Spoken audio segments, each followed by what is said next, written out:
Okay, so in this video I'll be teaching like breaker structure. So basically, you know how the markets just go in like in trends, right? It's either going uptrend, going out downtrend. So breaker structure is basically like see like how the market was in a downtrend basically over here.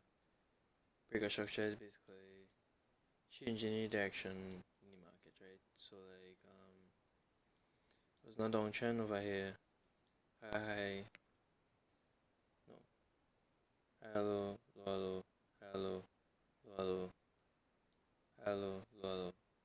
And change direction because it's a liquidity sweep, it take out liquidity from, well, no time SB liquidity sweep is normally like going on fair value gap or something, and then it could change direction of that. But teach fair value gap next video most likely. But breaker structure is basically the changing the direction of the market.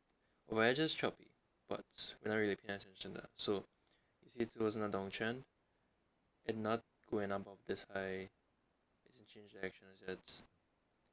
It went above this one though, so this one is a breaker structure because it's going a downtrend,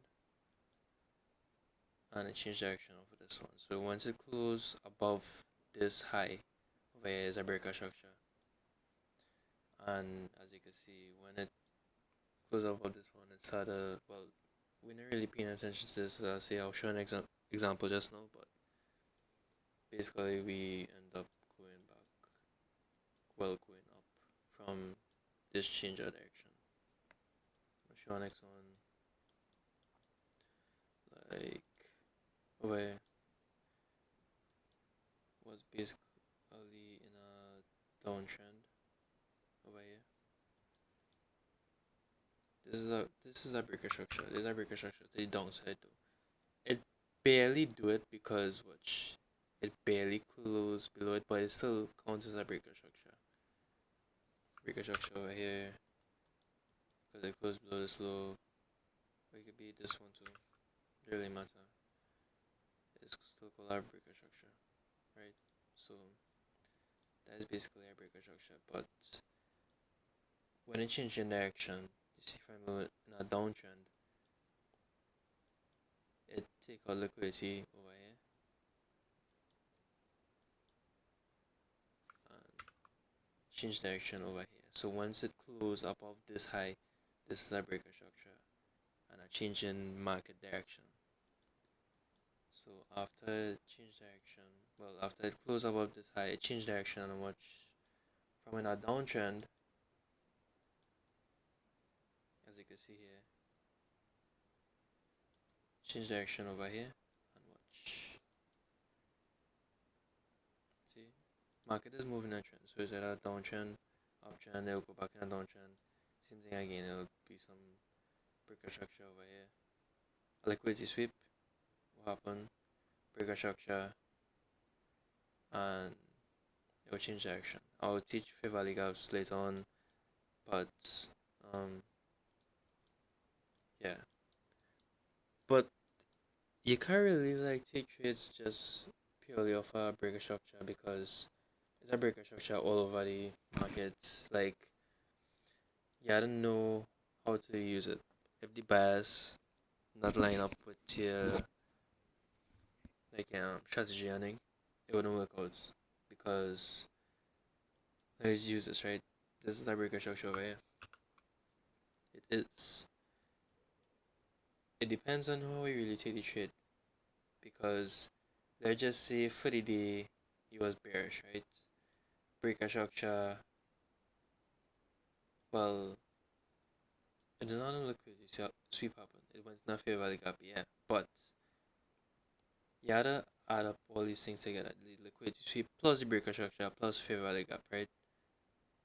And you can't really just take it off a breaker structure because some people will be impatient and want to take it off one confluences. You can't do that. You gotta make sure all the things lining up and you just have to be patient with it because as I say, you can't just take it off a breaker structure. Because let's just say if you see breaker structure happen, yeah, you could end up winning the trade. Let's just say you see it close, it went up a little bit, and let's just say you want to enter.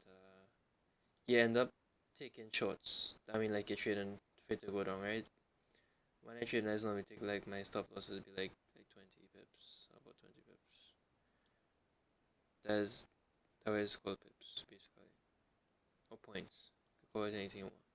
I start it at 1 to 3 or 1 to 5 sometimes. You would end up winning this if you end up taking it.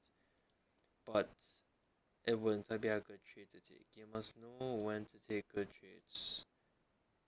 No, I framed that wrong.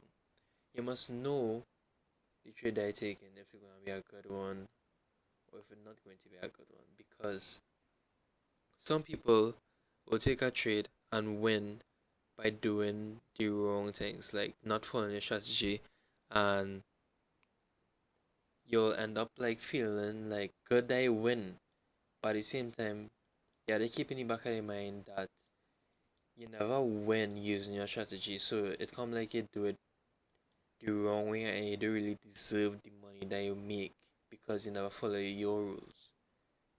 And once you stick to the things that I teach you, you'll end up being profitable. Like it does work, it does happen almost every day. It will happen every day. It's just like the time frames, you gotta pay attention to the market, just keep on being consistent and everything will work out. Everything that I teach you, I think it will click because I remember I used to be like watching YouTubers and it used to be like rocket science, like you watching somebody explain something and not understanding.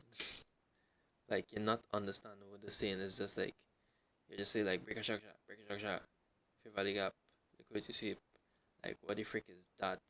I had to watch back. I was that videos on these type of things, but for all the people watching, once you're in the WhatsApp group, and then if you have any trouble about the things that I explaining, you could come and message me. Like, don't feel no type of way.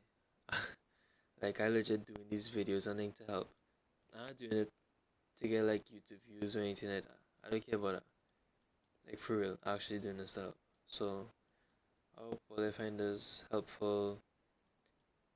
And, well, yeah, bye.